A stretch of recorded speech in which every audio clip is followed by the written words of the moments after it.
So in this session, सभी को good morning. In this session, we are going to study Anglo-Norman period. Anglo-Norman period in England. तो आपको समझना है the Battle of Hastings.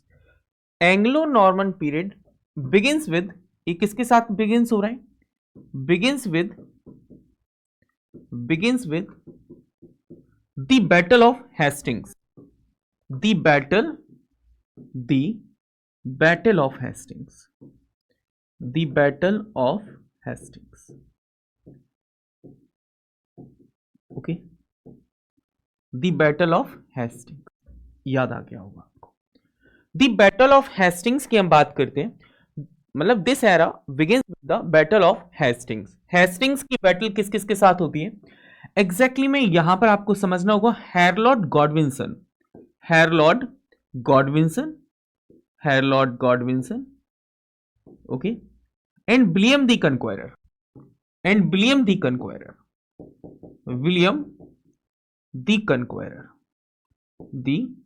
Conqueror, याद रखना, William the कनक्वायरर, इनके बीच में ये बैटल होती है. एग्जैक्टली में सर इसका कौन कौन से एरिया से? हैरलॉर्ड गॉडविंसन फ्रॉम इंग्लैंड, कहां से हैं? इंग्लैंड से हैं. एंड आपको पता है विलियम दी कनक्वायरर वाज फ्रांस. ये कहां से थे? फ्रांस. और एक दोनों ये बैठ के लड़ते हैं. सर ये लड़ने का कारण क्या था? एग्जैक्टली में थोड़ा सा हमें बैकग्राउंड और पता करना होगा, थोड़ा सा बैकग्राउंड और पता करेंगे. Harold Godwinson was the king of England and William the Conqueror from France. ये दोनों फाइट करते हैं. फाइट किसके लिए हो रही है? प्रॉपर्टी, थ्रोन, टेरिटरी, इनके लिए फाइट होती है. अब तक इंग्लैंड में एक रूल है जिसे हम कहते हैं एंग्लो सैक्सन पीरियड, जिसे हमने क्या कहा? एंग्लो सैक्सन पीरियड कहा. बड़े ध्यान से समझिएगा. यहां से यदि हम इंग्लैंड की बात करें तो एडवर्ड दी कन्फेसर, ओके, याद रखना, एक किंग है Edward the Confessor, okay. He was the Anglo Saxon king.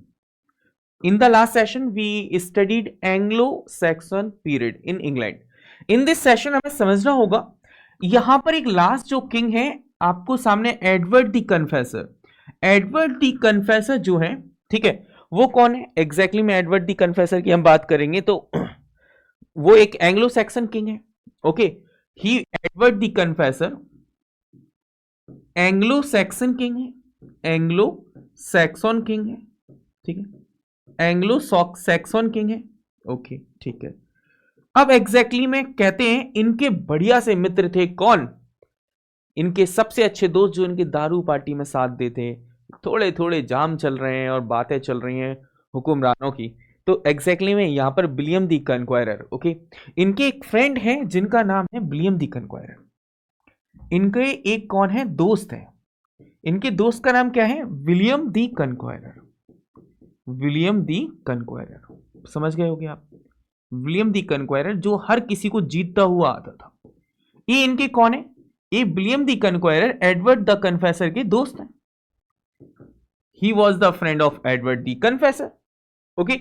अब एग्जैक्टली में होता क्या है? दोनों पार्टी करते हैं, पैक पे पैक ले रहे होते हैं. इतिहासकारों का तो यही मानना होता है, हिस्टोरियन हमें यही बताते हैं, ठीक है. एग्जैक्टली में एक रात एक पार्टी कर रहे थे. तो दोस्ती सबसे तगड़ी चीज होती है लाइफ में. एक बार ये दोस्तों के साथ बैठे थे और इन्होंने एक बात कह दी. इन्होंने क्या कहा? अरे मेरे लाडलो, मेरे दोस्त, तुम भी पूरे जीवन भर क्या याद रखोगे? इंग्लैंड में मैं एंग्लो सैक्सन लास्ट किंग हूं. मेरे बाद कोई किंग नहीं होगा.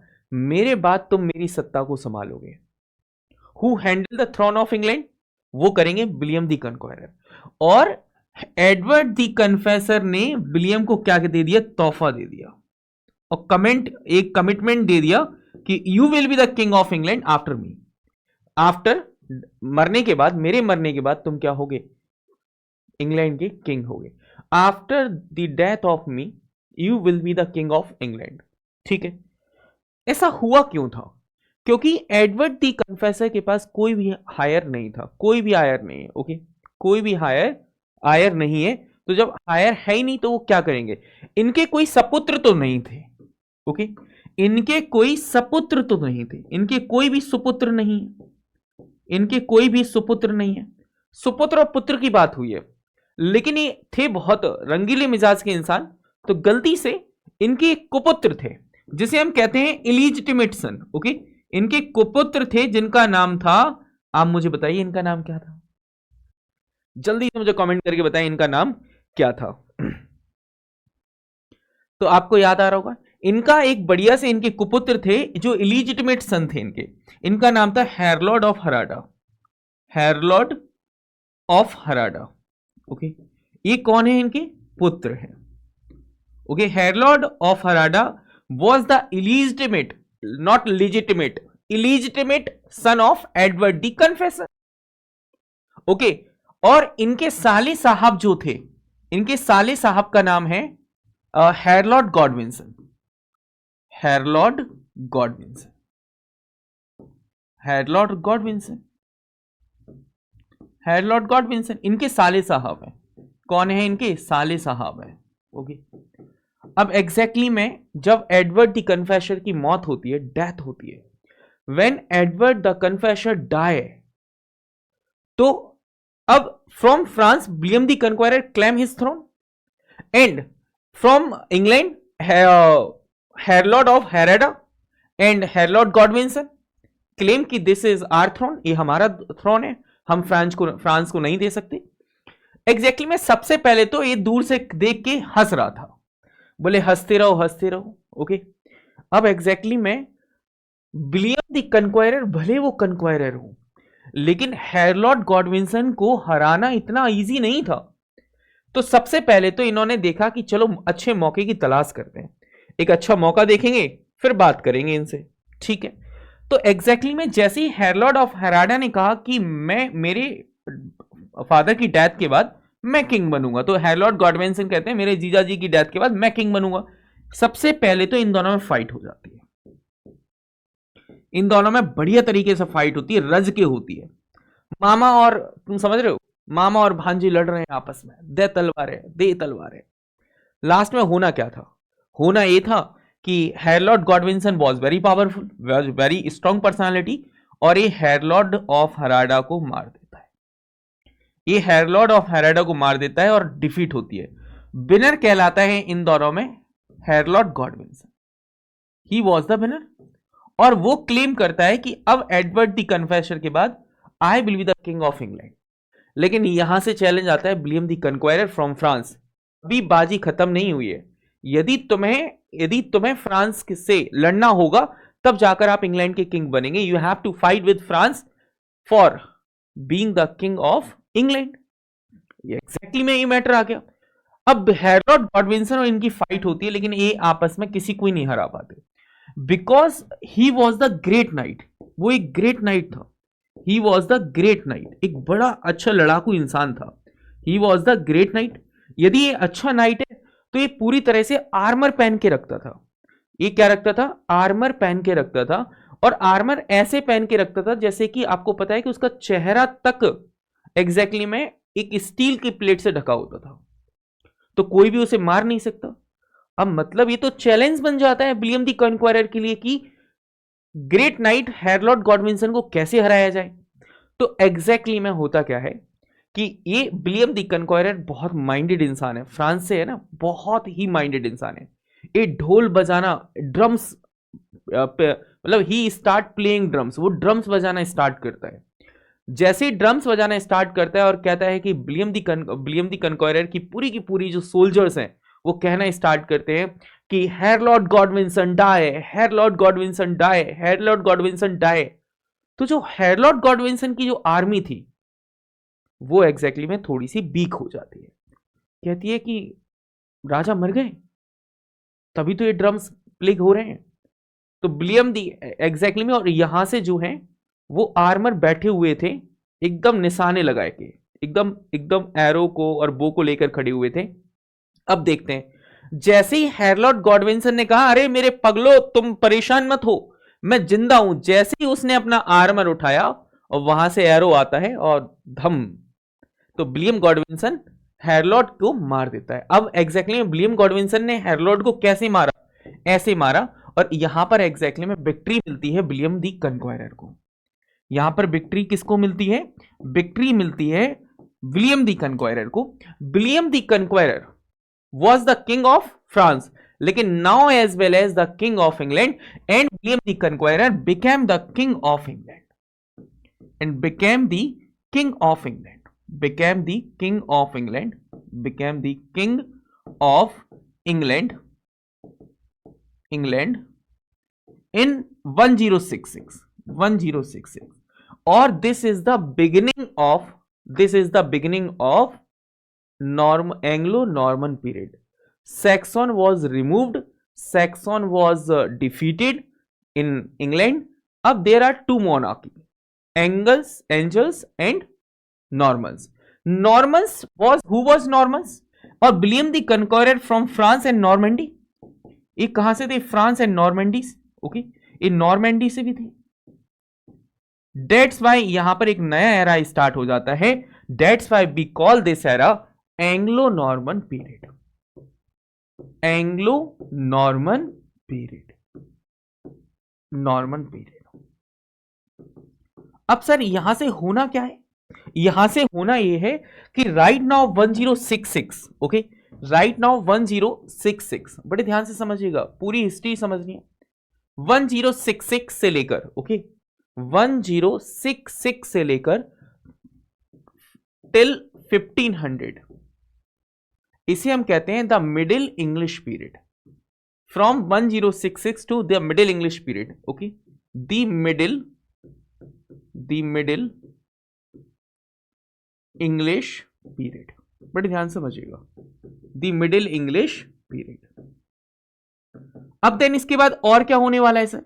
इसके बाद इस एरा को दो पार्ट्स में डिवाइड किया जाता है, ठीक है। This era was divided into two parts. First होता है जिसे हम कहते हैं फ्रॉम 1066 टू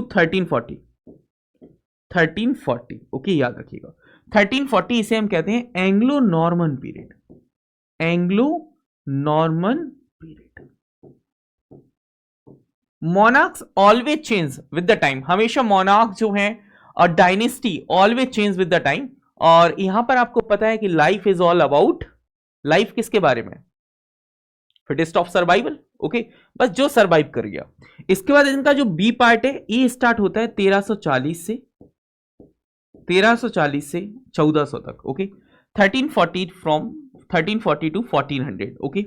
देन एक एरा आता है 1400 टू 1500, ओके। चले अब यहां पर हमें समझना है पूरी की पूरी कहानी को। एग्जैक्टली में 13 एंड 1400 से इसे हम कहते हैं age of Chaucer, age of Chaucer, age of Chaucer, okay, याद रखना। इसी को हमने क्या कहा? एज ऑफ चौसर का। इसे थोड़ा सा हम डार्क एजेस काउंट करते हैं, क्योंकि इस टाइम इंग्लैंड में कुछ भी नहीं हुआ, सिविल वॉर हो रहे थे, बहुत ज्यादा इनस्टेबिलिटी थी। डार्क एजेस भी इसे हम कहते हैं क्योंकि यहां पर सिर्फ इनस्टेबिलिटी थी, कुछ भी नहीं था, सिर्फ इनस्टेबिलिटी। क्योंकि इटली में रेनेसा आ चुका था, लेकिन अभी इंग्लैंड में कुछ भी नहीं हो रहा था। सिर्फ इंग्लैंड में इस टाइम पर सिविल वॉर्स होते हैं, रोज ऑफ वॉर्स आपको देखने को मिलेगा, ठीक है। चले, तो यहां तक बात क्लियर है? एक बार प्लीज मुझे बता दें कमेंट करके। राइट नाउ अब इंग्लैंड में होना क्या है? अब इंग्लैंड में जो है, इंग्लैंड में रूल कर रहे हैं फ्रांस, ओके। इंग्लैंड के नाउ जो किंग है, इंग्लैंड की हम बात कर लेते हैं। नाउ इंग्लैंड में अब जो किंग है वो है विलियम द कन्क्वायरर। यहां पर किंग कौन है? विलियम द कन्क्वायरर, विलियम द कन्क्वायरर, याद रखना, विलियम द कन्क्वायरर, ओके। अब यहां से आपको समझना है, ही वॉज फ्रॉम फ्रांस, नॉर्मैंडी। ये कहां से है? फ्रांस से। फ्रांस के जो रूलर्स हैं वो कहां पर वर्क कर रहे हैं? वो कर रहे हैं इंग्लैंड में। अब एग्जैक्टली में जैसे ही विलियम द कन्क्वायरर आते हैं तो यहां की एडमिनिस्ट्रेशन जो लैंग्वेज है वो चेंज हो जाती है, वो फ्रेंच लैंग्वेज हो जाती है। तो याद रखना, French language was very prominent in England. French language यहां पर क्या हो जाएगी? प्रोमिनेंट हो जाएगी, क्योंकि यथा राजा तथा प्रजा, यथा राजा तथा भाषा, मतलब जिस टाइप के किंग होंगे हमेशा वैसी ही लैंग्वेज रहेगी उस कंट्री की। जैसे कि आपको पता होगा कि जब हमारे यहाँ ब्रिटिशर्स आते हैं तो हमारी एडमिनिस्ट्रेटिव जो लैंग्वेज थी वो इंग्लिश हो जाती है। जब Mughals had ruled over India, तो उस टाइम पर फारसी या फिर कोई और लैंग्वेज थी जो हमारी एडमिनिस्ट्रेटिव लैंग्वेज हुआ करती थी। तो हमेशा याद रखिएगा, language comes with the king, okay, language comes with the monarch. जैसे ही मोनार्की चेंज वैसे ही लैंग्वेज चेंज। तो अब इंग्लिश को आप जब भी पढ़ते हैं तो फ्रेंच लैंग्वेज के वर्ड्स आपको यहां पर देखने को मिलेंगे, क्योंकि French language, the influence of French language, the influence of French always can be seen in the English literature. English literature में फ्रेंच लैंग्वेज का इन्फ्लुएंस हमेशा ही देखा जा सकता है। Got it? इतनी बात क्लियर है? चलिए, यदि इतनी बात क्लियर है तो सर यहां पर होता क्या क्या है, हमें ये बात समझना है। एग्जैक्टली में सबसे पहले यहां के कुछ मेजर इंपोर्टेंट पॉइंट्स हैं जो आपको याद रखना है। इस पीरियड में, एंग्लो नॉर्मन पीरियड में, सबसे इंपॉर्टेंट पॉइंट आता है कि यहां पर आपको एक नई फाइट देखने को मिलेगी। ओके, कुछ किंग्स मोनार्क आपको देखने को मिलेंगे। सबसे पहले नॉर्मन कॉन्क्वेस्ट होता है। नॉर्मन कॉन्क्वेस्ट मैंने आपको बता दिया, William the Conqueror became the king of England. William the Norman conquest होता है, नॉर्मन कॉन्क्वेस्ट इन 1066। इसके बाद एक दो सबसे इंपॉर्टेंट चीज होती है, Oxford, the establishment and the foundation of Oxford and Cambridge. Okay, Cambridge, दो यूनिवर्सिटी को फाउंड किया जाता है। वो the university founded in this era. Okay, एक एग्जैक्टली में आपको पता है यहां पर कौन कौन सी होती है, ऑक्सफोर्ड यूनिवर्सिटी, ठीक है, और आपकी कैम्ब्रिज यूनिवर्सिटी को फाउंडेशन मिलता है। यहां पर फ्यूडल सिस्टम आपको पता है, France, in France they follow feudal system. Feudal system मुझे लग रहा है आप समझते होंगे, थ्री स्टेट ऑफ सोसाइटी।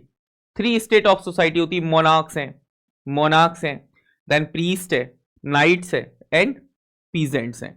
मतलब इसी को हम कहते हैं feudal system. Okay, three states of society यहां पर एस्टैब्लिश करते हैं, like France, three states of society. Three states of society क्या करते हैं सर, फाउंड करते हैं। थ्री स्टेट्स का मतलब क्या होता है, वो आपने एक पिरामिड देखा होगा, मोनार्क है, ओके, प्रीस्ट है, नाइट्स है एंड देन पीजेंट है। ओके, आज भी तो यही सिस्टम है, सरकार, मंत्री, और आपको आजकल याद आ रहा होगा ए बाबा, फलाने बाबा, तो वो संत, और किसान, नीचे आम जनता।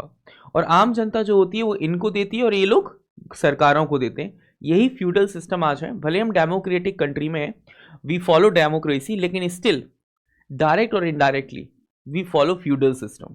फ्यूडल सिस्टम का मतलब होता है थ्री स्टेट्स ऑफ, याद आ रहा होगा, थ्री स्टेट्स ऑफ सोसाइटी। ये मतलब किसी भी सोसाइटी को थ्री स्टेटा में हम डिवाइड करके रखते हैं। इसी टाइम पर जॉन वाइक्लिफ, यदि जॉन वाइक्लिफ का नाम नहीं सुना, ही was the Protestant. Okay, John Wycliffe challenge the monarchy. Okay, नहीं सॉरी, जॉन वाइक्लिफ चैलेंजेस दी, जितनी भी चर्चेस थे, John Wycliffe challenges the churches, and उनके जो प्रिंसिपल्स थे, उनके जो पैटर्न्स थे, उनको वो सबको चैलेंज कर देते हैं। क्योंकि उस टाइम पर बहुत जो धर्म के नाम पर धंधा जो किया जाता था वो सबसे ज़्यादा इंग्लैंड में किया जाता था। मतलब यदि तुम प्रीस्ट के पास जाते हो कि गलती से मैंने चूहे को मार दिया, तो वो कहते थे कि अब तुम्हें चूहे को मार दिया, तुम्हें एक पाप लग गया है। कैथोलिक चर्च वालों की कहानी है कि अब तुमने कमिट कर लिया है, एक सिन को कमिट कर लिया है, अब तुम्हें हेवन, पास ऑफ हेवन खरीदना पड़ेगा। आपको एक ऐसा ही चूहा गोल्ड का डोनेट करना होगा चर्च को। अब आपको समझ रहे हो, याद आपको आ रहा होगा कि यदि तुमने बचपन में कहानी सुनी होगी, यदि तुमने किसी पक्षी को मार दिया तो हमें वो सोने की गाय, सोने का पक्षी दान में देना होगा।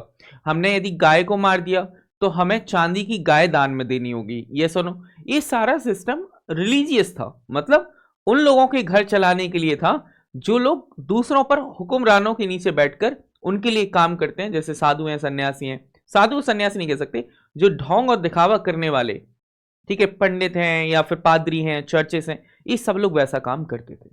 डन? यदि इतनी बात क्लियर है तो आइए अब हम पढ़ेंगे फैक्चुअल चीजों को यहां से। यहां से 1066, फ्रॉम 1066 1340 तक कौन सा पीरियड रहता है, एंग्लो नॉर्मन पीरियड रहता है, क्योंकि यहां पर नॉर्मन्स रूल कर रहे थे। आइए चलिए समझते हैं। यहां पर थोड़ी सी लॉन्ग क्लासेस होगी, 2-2.5 घंटे की भी जा सकती है, कोई बड़ी बात नहीं। चले, यहां पर एग्जैक्टली में होता क्या है, नॉर्मन कन्क्वेस्ट होता है। सबसे पहले नॉर्मन कन्क्वेस्ट में विलियम द कन्क्वायरर गेट विक्ट्री और he became the king of England and now French rulers rule over England. यहां से क्या होता है, फ्रेंच जो रूलर्स हैं वो रूल करते हैं इंग्लैंड में। Oxford and Cambridge university founded it, इनको फाउंड किया जाता है। 3 स्टेट्स ऑफ द सोसाइटी को यहां पर फ्यूडल सिस्टम को इंट्रोड्यूस किया जाता है। सबसे एक इंपॉर्टेंट होता है 100 years war. 100 years war begins from 3037 and for till two 1453। Sir ऐसा क्यों? 100 ईयर्स जो वॉर है ये भी फ्रेंच वर्सेस इंग्लैंड है, फ्रांस वर्सेस इंग्लैंड, 100 सालों तक चलती है लड़ाई, फ्रांस वर्सेस इंग्लैंड। बहुत आराम से चलती है, 3 फेजेस में ये फाइट होती है, फ्रांस वर्सेस इंग्लैंड। ठीक है, France versus England, 100 years of war. John Wycliffe Bible translation, John Wycliffe Bible का ट्रांसलेशन करते हैं लैटिन लैंग्वेज से, वो इंग्लिश में ले आते हैं। एक बड़ी इंटरेस्टिंग सी बात आप जानोगे, जो code, the language of code is Latin. So Bible was written in Latin and initially Hebrew then Latin. Okay, Latin can be understood by only and only monarchs and priests. Okay, जो ordinary level पर लोग हैं वो language को नहीं समझ सकते थे, लैटिन लैंग्वेज को नहीं समझ सकते थे। Latin language was superior than English और एनी अदर लैंग्वेज।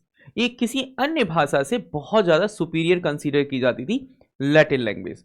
तो Latin language, the Bible was written in Latin language initially, in so that's why monarchs and priests can understand it, okay, not ordinary people. So John Wycliffe was the person who translate the Bible into English and spread all over the world. इन्होंने पूरी की पूरी दुनिया को बताया कि ईश्वर ने ये कहा है बाइबल में। तब जाकर कैथोलिज्म को बहुत ज़्यादा अगेंस्ट होता है, उसका बहुत ज़्यादा उसके लिए प्रोटेस्ट किए जाते हैं, एंड एक न्यू ब्रांच क्रिश्चियनिटी में आती है जिसका नाम था प्रोटेस्टेंट। ओके, प्रोटेस्टेंट को आपको याद रखना है। Next come to a point, the peasants revolt. Peasants revolt क्या होता है? पीजेंट्स का मतलब होता है वो लोगों का रिवॉल्ट, वो लोगों का आंदोलन इंग्लैंड में ही हुआ था। ओके, क्यों था? क्योंकि ब्यूबोनिक और प्लेग के बाद अभी ब्यूबोनिक प्लेग इंट्रोड्यूस होगा, इतना प्लेग आएगा कि इंग्लैंड की 40% ही पब्लिक बची हुई थी, बाकी सब लोग मारे जा चुके थे। उस टाइम पर भगवान के ऊपर से भरोसा उठ चुका था, क्योंकि सबसे पहले जब ब्यूबोनिक प्लेग आता है तो सबसे पहले भगवानों को मंदिर में बंद कर, चर्चों में बंद कर दिया गया। कोई प्रीस्ट नहीं सुन रहा, कोई फादर नहीं, लोग मर रहे हैं, किसी को परवाह नहीं। मोनार्क्स अपने घरों में बंद हैं, प्रीस्ट अपने चर्चों में बंद हैं, उन्हें खाने को इतना मिल रहा है कि पूछिए मत, क्योंकि भयानक वाला स्टॉक कर रखा है, पैसा है। अब सिर्फ मर रही थी तो जनता। इसके बाद होता क्या है कि जब इतनी सारी चीजें होती हैं, वॉर 100 ईयर्स वॉर चल रहे होते हैं, ठीक है, इसी में ब्यूबोनिक प्लेग आ जाता है, लाखों लोग मारे जाते हैं, तो टैक्स इंपोज कर दिया जाता है किस पर? पीजेंट्स पर। क्योंकि अब इतने सालों तक इंग्लैंड में कोई रेवेन्यू नहीं है, वो रेवेन्यू जनरेट करने के लिए टैक्स, हाई टैक्स को इंपोज कर देते हैं। Impose the high rate tax on England's people. जो इंग्लैंड के लोग थे वहां उन्हें हाई टैक्स पे करना पड़ता है। इसको लेकर पीजेंट रिवॉल्ट होता है। ओके, जैसे कि अब हमारे यहाँ कोविड वाला यदि हम सीन देखें तो लाइक कोविड वाला ही सीन वहां पर था। नेक्स्ट पर हम बात करते हैं यहाँ पर black death and bubonic plague 1348 to 1349। इस टाइम पर ये भी बहुत अच्छे से होता है। Right now come to the point, invention of the movable typing printing press. और यहां पर पहली बार इस पीरियड में ऐसा हुआ था, प्रिंटिंग प्रेस जो है, मूवेबल टाइपिंग प्रिंटिंग प्रेस, और यहां से बुक्स पब्लिश होना स्टार्ट हुई थी, यहां से बुक पब्लिश्ड होना स्टार्ट हुई थी। याद रखना, बुकों को पब्लिश्ड करना हमने स्टार्ट किया था, भूलिएगा मत। चलें नेक्स्ट पर हम बात करते हैं यहां पर, ठीक है। यहां पर war of roses, war of roses जो था it's a civil war. Okay, it's a civil war, एक घरेलू के मामले थे प्रॉपर्टी को लेकर, ये सिविल वॉर था, कोई नेशनल नहीं था। ओके, ये सिविल वॉर थे, सीरियस थी। White versus red rose. Okay, white versus red rose, याद रखना, व्हाइट वर्सेस रेड रोज, इन दोनों के लोगों के बीच, लेकिन एक शादी के बाद वो सारी चीजें ठीक हो जाती है। नेक्स्ट हम बात करेंगे Thomas Malory. Thomas Malory was the poet, okay, and he wrote the work Morte d'Arthur. इन्होंने एक वर्क लिखा है Morte d'Arthur. In the last class I also discussed about this work, and सबसे the most and prominent writer of this era is called Geoffrey Chaucer. Okay, Geoffrey Chaucer यहां पर क्या लिखते हैं, कैंटरबरी टेल्स लिखते हैं, सिर्फ 24 tales लिख पाते हैं। ओके, सो चौसर यहां पर बहुत मोस्ट इंपोर्टेंट है। इन्हें हम कहते हैं father of English poetry, father of English poetry, the father of English poetry, इन्हीं को कहते हैं फादर ऑफ इंग्लिश पोएट्री। और आपको एक इंटरेस्टिंग सी बात और बताऊं, मतलब ही was the person who introduce the rhyme pentameter, iambic pentameter, याद रखना जो एक आइम आई थी, iambic pentameter. Okay, iambic pentameter को यूज करने वाले और इंट्रोड्यूस करने वाले और पॉपुलर करने वाले जो व्यक्ति थे वो थे आपके जाफरी चौसर। जाफरी चौसर को आपको यहां तक याद नहीं रखना है, you know कि James first was the king of Scotland who followed the Chaucer and Chaucer's writing and they became the Scottish Chaucerian, और वो Scottish Chaucerian बन जाते हैं। ओके, तो याद रखना Scottish Chaucerian की कहानी चौसर से ही एसोसिएटेड है। सो whenever we learn या we study Geoffrey Chaucer, simultaneously we have to know about Scottish Chaucerian. Okay, who was the Scottish Chaucerian? James first was the king of Scotland. He follow very attentively Jafri चौसर, वो जाफरी चौसर को बहुत attentively follow करते थे and his work and they adopt his writing, वो जाफरी चौसर की writing को adopt कर लेते हैं एंड इस राइटिंग उसी पैटर्न में वो पोएट्री अपना स्कॉटिश लिटरेचर लिखते हैं। देयर ऑन उनके कुछ ब्लेंड भी था। ओके, वो अपनी टाइप्स की स्किल्स का भी यूज कर रहे थे। That's why they called Scottish Chaucerian. Okay, इसलिए they called Scottish Chaucerian. Sorry, चले यहां से आपको अब आगे की कहानी को समझना है। 1066 में आपको थोड़ा सा सीन भी देखना है। ओके, एग्जैक्टली मैंने आपको क्या बताया, battle of Hastings 1066 AD. Okay, battle of Hastings 1066 AD and okay, यहां पर क्या होता है, जो नॉर्मन्स है वो यहां पर जीत जाते हैं और यहां पर जो किंग है वो कौन बन जाता है, इतनी बात क्लियर है। तो याद रखना द नॉर्मन कंक्वेस्ट होता है एंड यहां पर होने वाला क्या है, यहां पर जो विलियम द कंक्वायरर है इन्वेट्स इंग्लैंड, वो इंग्लैंड को जीतते हैं Harold Godwinson at the battle of Hastings in 1066 और वो हरा देते हैं हेरलॉर्ड गॉडविंसन को। मैं पूरी कहानी ऑलरेडी पहले ही बता चुका हूं आपको, सो आपको याद रखना है।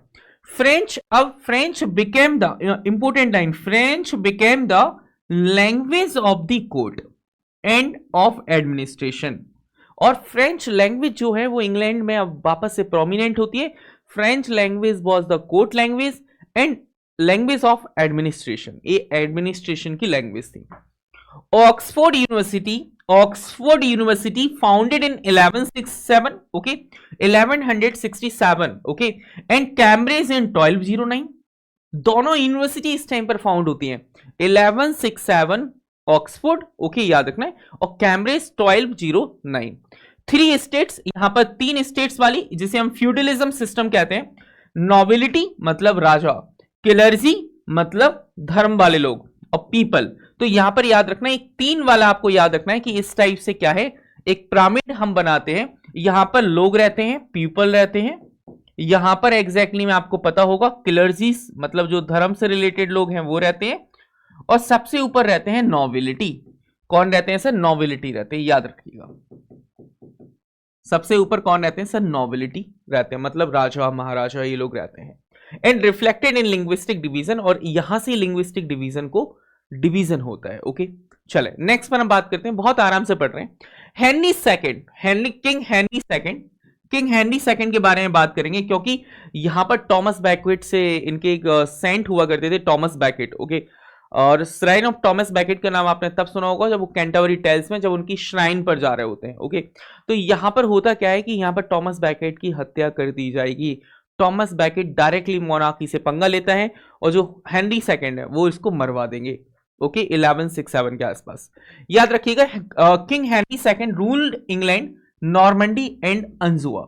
ये अंजुआ नॉर्मंडी इंग्लैंड पर रूल कर रहे हैं, while his wife Queen Eleanor, जो इनकी वाइफ क्वीन एलेनर है, rule the vast territory of Aquitaine, okay, Thomas Becket को आपको याद रखना, Thomas Becket was saint, okay, इसी को लेकर आपको टीएस इलियट ने एक वर्क लिखा है, ओके, याद आ रहा होगा, टीएस इलियट ने इसके ऊपर एक वर्क भी लिखा हुआ है, राइट। तो हमें समझना है इन 1173 हेनरी हैड 4 लेजिटिमेट सन, इनके 4 बेटे थे, फ्रॉम ओल्डेस्ट टू यंगेस्ट, सबसे बड़े कौन थे, Henry, Henry called the young king, इन्हें यंग किंग कहा जाता था, Richard later called the Lionheart, इन्हें बाद में लाइनहर्ट कहा जाने लगा, and Geoffrey and John Lackland, इन्हें हम कहते हैं Lackland, okay, Geoffrey and John Lackland हम इन्हें कहते हैं, ओके, याद रखिएगा।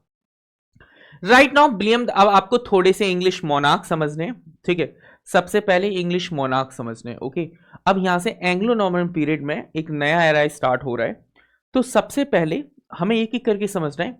सबसे पहले किंग आते हैं विलियम द कन्क्वायरर, विलियम द कन्क्वायरर 1066 से 1087, ओके, ये कब तक रहते हैं, 1066, फ्रॉम 1066 टू 1087, 1087 याद रखना, 1087 तक ही रहते हैं। William first, William the Conqueror, reign है इनका 1066, 1066 एंड 1087, इन्हें हम कहते हैं ड्यूक ऑफ नॉर्मेंडी। ये कहां से एग्जैक्टली में, he was from France, okay, and Normandy, तो he was the duke of Normandy, वो कहां से, नॉर्मेंडी से, ओके, याद रखिएगा।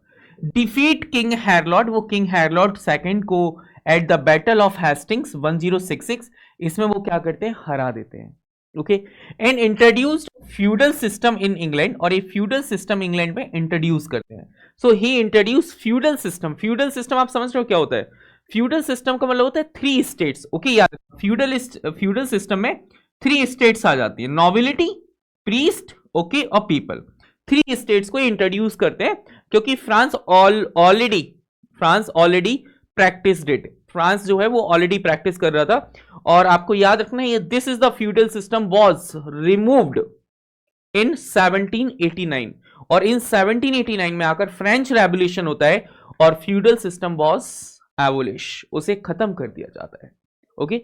चलें नेक्स्ट पर हम बात करते हैं, अब आते हैं William second. William second was the king from England from 1087 to 1100, ये 1087 से लेकर 1100 तक क्या होते हैं, विलियम जो है रफस जो है वो 1087 से लेकर 1100 तक वो किंग रहते हैं। Son of William first, William first के बेटे हैं, non for his harsh rule, conflicts with the church, और इनके चर्च के साथ कन्फ्लिक्ट्स रहते हैं, died mysteriously in a hunting accident in the new forest, और इनकी मौत हो जाती है मिस्टीरियसली क्योंकि ये हंटिंग उस टाइम पर कर रहे थे।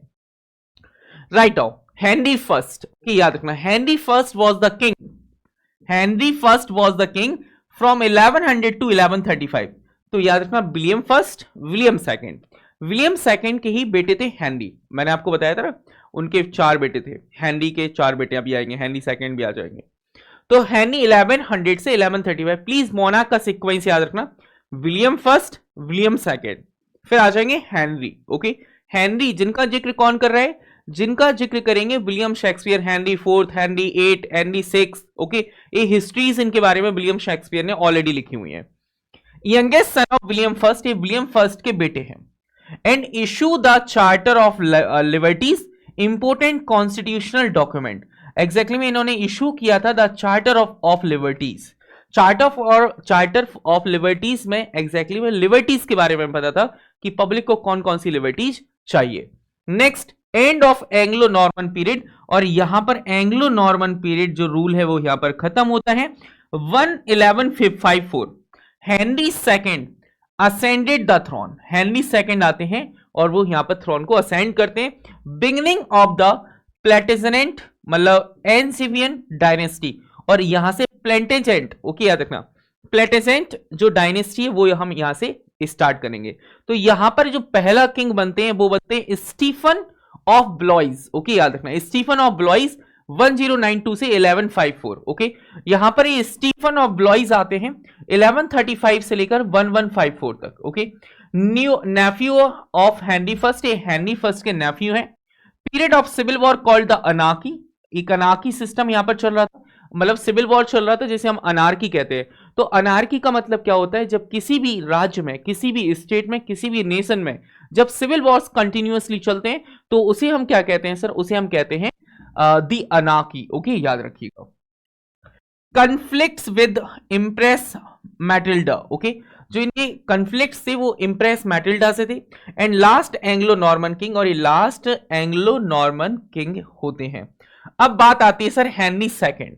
Henry second became the king of England, first Plantagenet king. Okay, और इनके यही वो हेनरी सेकंड हैं एग्जैक्टली में जो टॉमस बैकेट को मरवा देते हैं। वो टॉमस बैकेट को क्या करेंगे, मरवा देंगे। इनके बहुत ज्यादा कन्फ्लिक्ट चल रहे थे चर्च के साथ। ओके, तो याद रखना इनका रेन है 1154 से 1189। ये मोनार्क्स को याद रखना बहुत जरूरी है क्योंकि यही हिस्ट्री ऑफ इंग्लिश लिटरेचर है। सबसे पहले कौन आता है, विलियम फर्स्ट, भूला मत, William first, William second, Henry आ जाएंगे।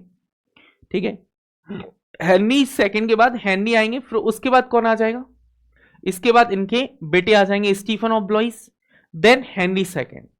Henry second literary point of view से बहुत इंपॉर्टेंट है।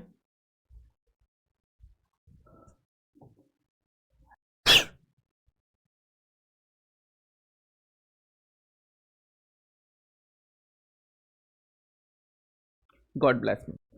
सो फर्स्ट प्लेटिनेंट किंग थे and son of Empress Matilda. ये मैटिल्डा के जो है वो सन है। Establish strong royal justice system, ये बहुत strong royal justice system England में स्टैब्लिश करते हैं। And conflict with Thomas Becket. ठीक है, आपको याद आ रहा होगा टीएस इलियट ने, टीएस इलियट का नाम यदि आपने नहीं सुना तो सुन लीजिए। टीएस इलियट ने इनके ऊपर एक वर्क लिखा हुआ है। Okay, Murder in the Cathedral. Okay, Murder in the cathedral, आपको याद आ रहा है, murder in the cathedral. Cathedral was the town of England. Okay, cathedral जो है वो टॉमस बैकेट की ही हत्या करते हैं। कौन, Henry second. Henry second, Henry second murdered Thomas baked. Okay, याद रखना ये बहुत इंपॉर्टेंट है। ठीक है, विलियम फर्स्ट, विलियम सेकंड। अच्छा चलो एक बार हम वापस देखते हैं। William first, William second, Henry first. उसके बाद and of Anglo Norman rule, क्योंकि हेनरी सेकंड असेंड करेंगे एक नए थ्रोन को। और जो लास्ट एंग्लो नॉर्मन किंग होते हैं वो होते हैं स्टीफन ऑफ ब्लॉइज। ओके, ये नेफ्यू होते हैं हेनरी फर्स्ट के। फिर हेनरी सेकंड आते हैं और एक नई डायनेस्टी को एस्टैब्लिशमेंट करते हैं। और जब ये नए डायनेस्टी के एस्टैब्लिशमेंट करते हैं तो इनके आते ही इनके चर्च के साथ बहुत ज्यादा कन्फ्लिक्ट्स होते हैं और ही मर्डर्ड टॉमस बैकेट। ये टॉमस बैकेट को मार देते हैं। और इंटरेस्टिंग सी बात बताऊं, टॉमस बैकेट इन्हीं के साथ रहते थे पहले। ठीक है, काफी दिनों तक तो वो एग्जाइल में रहते हैं, लेकिन वो एट द लास्ट वो वापस आते हैं, बहुत सारी नई चीजों को एस्टैब्लिश करते हैं। राइट नाउ नेक्स्ट हमें समझना है कि इनके बाद हेनरी सेकंड के बाद आते हैं Richard first, John and Henry third. Okay, आपको याद आ रहा है, Richard, John and Henry third, the line heart. अब आपको समझ में आ रहा होगा एग्जैक्टली में मैंने आपको बताया था इनिशियल लेवल पे, मैंने आपको बताया, शायद आपको याद है या नहीं है, मैं नहीं समझ पाया, कि इन 1170 हेनरी हैड, जो हेनरी फर्स्ट है उनके 4 बेटे थे, लेजिटिमेट सन थे। पहला था हेनरी, जो हेनरी सेकंड कहलाया, द यंग किंग रिचार्ड। फिर रिचार्ड आई, तो यहां पर कौन आएगा, रिचार्ड आएगा। फिर जॉन आएगा। ओके, फिर हेनरी थर्ड आएंगे। चलो तो यहां से हम समझते हैं। तो रिचार्ड फर्स्ट कौन है, रिचार्ड फर्स्ट जिन्हें हमने लाइन हार्ट का क्या कहा, लाइन हार्ट का, क्योंकि किसके बेटे हैं ये, एग्जैक्टली में हेनरी के बेटे हैं। तो Henry had a 4 legitimate son, 4 legitimate son थे, वही आगे रूल कर रहे हैं। Richard first, Richard the Lionheart, 1189 to 1199, famous crusader king, सबसे ज्यादा क्रूसेड इन्होंने किए हैं। And spend little time in England, सिर्फ बहुत कम समय इन्होंने इंग्लैंड में बिताया। देन फिर John, John sign the Magna Carta. एक टर्म आता है जो मैग्ना कार्टा टर्म का आप यूज करते हैं, वो यहां पर आपको देखना पड़ेगा। Magna Carta is a French word. Okay, Magna Carta was a French word, याद रखना। Sign the Magna Carta in 1215, weak ruler lost French territories, सारी फ्रेंच टेरिटरीज लॉस्ट कर देते हैं। Henry third, long run growth of parliament, यहां से parliament system को establish किया जाता है in England. Okay, from this reason, from this time Henry third establish the growth of parliament. Okay, चलो इतनी बात क्लियर हुई? चलो बहुत बढ़िया। अब हम एक समझते हैं यहां से कहानी को। यहां से मैं नेक्स्ट समझ रहा है कि Henry Edward first and Edward second. Edward first का जो टाइम होता है वो होता है 1272 से 1307। एडवर्ड सेकंड का टाइम होता है 1307 से 1327। स्ट्रॉन्ग एडमिनिस्ट्रेटर हैं, कनक्वायर्ड वेल्स हैं, इन्होंने वेल्स को जीत लिया था। वेल्स आप समझ रहे हो कौन है? वेल्स आपको, यदि आपने कल वाला सेशन देखा है तो वेल्स को आपको याद हो रहा होगा यहां से कि जहां पर हमने नॉर्थम्ब्रिया, याद आ रहा होगा, नॉर्थम्ब्रिया के बाद मर्सिया, मर्सिया में ओफर डाइक बनाई थी बेल्स को और मर्सिया को अलग करने के लिए। अब यहां पर जो रूलर थे ओफा, ओफा ने एक डाइक को क्रिएट किया था, वही ये वेल्स को क्या कर लेते हैं, जो एडवर्ड फर्स्ट है वो से कन्क्वायर्ड कर लेते हैं। एडवर्ड सेकंड वीक रूलर है, डिपोज्ड बाय हिज वाइफ एजाबेला। और एजाबेला का जो कैरेक्टर है वो विलियम शेक्सपियर के वर्क्स में आपको देखने को मिलेगा। एजाबेला का जो कैरेक्टर है वो विलियम शेक्सपियर के आपके वर्क में आपको देखने को मिलेगा एजाबेला। ओके, इजाबेला को आपको याद रखना है, ये डिपोज्ड बाय हिज वाइफ एजाबेला, और ये अपनी वाइफ की, इनकी जो वाइफ थी एजाबेला, उनके द्वारा डिपोज कर दिए जाते हैं। Right now England versus France में एग्जैक्टली में अब थोड़ी सी प्रॉब्लम, कंफ्लिक्ट आना शुरू हो गए, क्योंकि इंग्लैंड में मोनार्क कोई और है, फ्रांस में मोनार्क कोई और है, तो आपस में टेरिटरीज को लेकर हमेशा ही कंफ्लिक्ट रहेंगे इनके बीच। ओके, हमेशा। और आपको याद रखना फ्रांस के साथ इनके रिश्ते कैसे ठीक होंगे वो भी मैं आपको बताऊंगा। ठीक है, England versus France, England versus France, house of Valois. Okay, house of Valois in France versus house of Plantagenet in England. मतलब आप समझ रहे हैं हेनरी फर्स्ट, हेनरी सेकंड और के बीच में, क्योंकि हाउस ऑफ प्लैटिगनेंट जो है वो हेनरी के बेटे ही तो आगे लेकर आ रहे हैं, Edward first, Edward second, Edward third. And England versus France, house of Valois in France and England, इन दोनों के बीच में हमेशा कुछ टेरिटरी टेंशंस चलेंगी। Okay, there were many tensions between England and France due to territories. Okay, and direct result of feudal system, एक direct result है फ्यूडल सिस्टम का। And long wars and gunpowder. Okay, first time ऐसा होता है, long wars and gunpowder. Okay, आपको याद आ रहा होगा एक आयरिश राइटर थे जिन्होंने मॉडेस्ट प्रपोजल लिखा था, और मॉडेस्ट प्रपोजल के साथ एक बहुत बढ़िया सा प्ले लिखा था, उसका नाम मुझे याद नहीं आ रहा, कैसे भूल गया मैं, जहां पर वो गन पाउडर को इंट्रोड्यूस करते हैं कि इंग्लैंड के अंदर गन पाउडर का यूज होने लगा था, change welfare for Europe and the world. और यहां पर ये गन पाउडर और लॉन्ग वोल्स को इन्होंने क्या कर दिया, लॉन्ग वोज समझ रहे हो, वो ऐसी कुछ मसाले होती थी कि जिन्हें हम चलाते थे वो बहुत लंबे तक आती थी, इसका नाम है लॉन्ग बोज, जो लंबे तीर कमान होते थे, जो बहुत डेंजरस होते थे, बारूद से भरे होते थे, गन पाउडर जिनके पास होता था। नेक्स्ट हम बात करते हैं John of Arc during those years of the 100 Years war many things happened, black death, bubonic plague 1348 to 1349। आपको इतनी बात याद रखनी है। चले, इतनी बात क्लियर है? चले, अब हम एक नेक्स्ट क्लास में, जो हमारी नेक्स्ट क्लास होगी, हम यहां पर एज ऑफ चौसर देखेंगे। मतलब ये पूरा का पूरा वीक आपके फाउंडेशन क्रिएट करने में जाने वाला है। जब आप फाउंडेशन क्रिएट कर लेंगे, जैसे आज आपने देखा कि विलियम शेक्सपियर ने एजाबेला का यूज किया, तो एजाबेला कैरेक्टर जो है वो आपको इनकी हेनरी की वाइफ को आपको देखकर मिलेगा।